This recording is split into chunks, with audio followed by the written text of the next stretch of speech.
Okay, so we're going to take a look at Sunken Quarter for 100 plus Sorcerer. So at level 100, you can expect somewhere around 1.25 KK raw with about 300k profit per hour. The profit largely comes from the weekly deliveries, but you still sometimes get like a relic sword, crown armor, etc.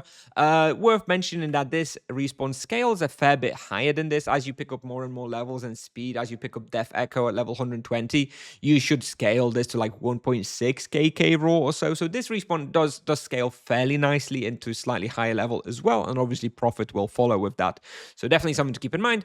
I had level 108 with 7 magic level when I recorded this, and yeah, basically you've got the analyzers right here if you're interested, if you want to dive into more details.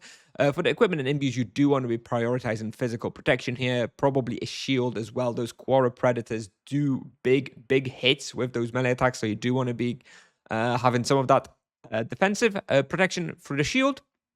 Anyways, moving on, what do you need for requirements? You need access to Yalaha. You need to prioritize your physical protection. You will need Helmet of the Deep to enter this cave, so you need to bring it with you. You can then take it off once you're underwater and replace it with, you know, your imbued helmet. Alternatively, you can eat that fried shrimp dish, whatever, which gives you underwater movement speed. And then you need to keep the Helmet of the Deep on, but then you don't have an imbuement. I don't know. It's a trade-off, something to consider. Also, make sure to pick up that Grizzly Adams Quora task because you can progress those here very quickly. For the gem, bottom right, lesser gem, ideally with flat hit points. The mastery here is energy. So you're going to be doing something like an energy wave into Great Fire Wave into Thunderstorm rotation. So, you know, 50% Thunderstorms and an energy wave and Great Fire Wave. There will be cases where it will make sense to use lightning or energy beam. But generally, because you are quite slow underwater, it's quite hard to position enemies appropriately. So do not be scared to just be using Thunderstorms. If their monsters aren't lined up, then don't be bothering with spells. Thunderstorms are fine. And do keep in mind that at level 120 plus, definitely replace Great Fire with Death Echo. Death Echo becomes very good here. At that point, you may want to have more of a spell rotation. You might want to have something like Energy Wave, Death Echo, Lightning, Great Fire Wave, maybe.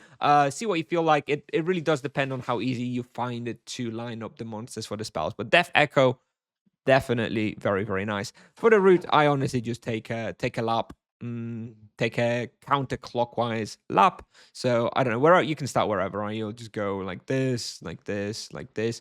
You can consider going up if you're sort of running out of respawn. You can go up here to kill the triple Quora Predator on +1 in this room. Not always necessary. So you don't always have to. Make sure to pull out the monsters from here. Then once you've killed them, you go through here. This is a bit of an awkward area here with like this rocks and stuff, but you just kind of go through it, likely using Thunderstorms.